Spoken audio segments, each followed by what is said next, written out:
Sir, I don't see a possibility of hung assembly sir, but I see, நான் விஜய் அவர்களை பொறுத்தவரை விஜய் அவர்கள் வாங்கக்கூடிய வாக்குனால, விஜயனுடைய தாக்கத்தினால தமிழ்நாடு ஒரு தொங்கு சட்டமன்றத்தை நோக்கி போகுமா அப்படின்னு கேள்வி எழுப்பினாங்க ஐயா.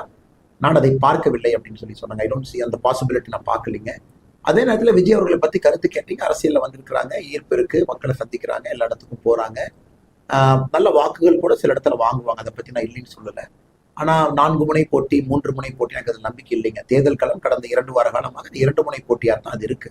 ஏன்னா மக்கள் கேண்டிடேட்டும் பார்க்குறாங்க. என்னதான் தலைவர்கள் கட்சி இருந்தாலும், முதலமைச்சர் வேட்பாளர் இருந்தாலும் கூட நம்ம ஜனநாயகத்தில் கேண்டிடேட்டும் முக்கியம். இப்போ அதனால தான் கருப்பு முருகானந்த மன்னனை பற்றி நான் சொன்னேன். 2 கேண்டிடேட்டையும் தரம் பிரித்து பார்க்குறாங்க. ஸோ அதனால் விஜய் அவர்களை பொறுத்தவரை இந்த முறை இந்த தேர்தலில் ஒரு வாக்கு வங்கி அவர் ஏற்படுத்துவார். அதில் நம்ம இல்லை என்று மறுப்பதற்கு ஒன்றும் இல்லை. அந்த வாக்கு வங்கியால் தேசிய ஜனநாயக கூட்டணிக்கு எந்த விதமான சேதாரமும் வராது என்பது என்னுடைய கணிப்பு. நாங்கள் இன்னைக்கு கம்ஃபர்டபுளான ஒரு இடத்துல, சரியான இடத்துல உட்கார்ந்து இருப்பதாகத்தான் நினைக்கிறேன். இன்னும் ஒரு 4 நாள்ல எலெக்ஷன், 23ஆம் தேதி வாக்கு செலுத்த போறாங்க. ஸோ எங்களுக்கு இன்னைக்கு நாங்கள் எங்க இருக்கணுமோ அந்த இடத்துல தேசிய ஜனநாயக கூட்டணி இருக்கு.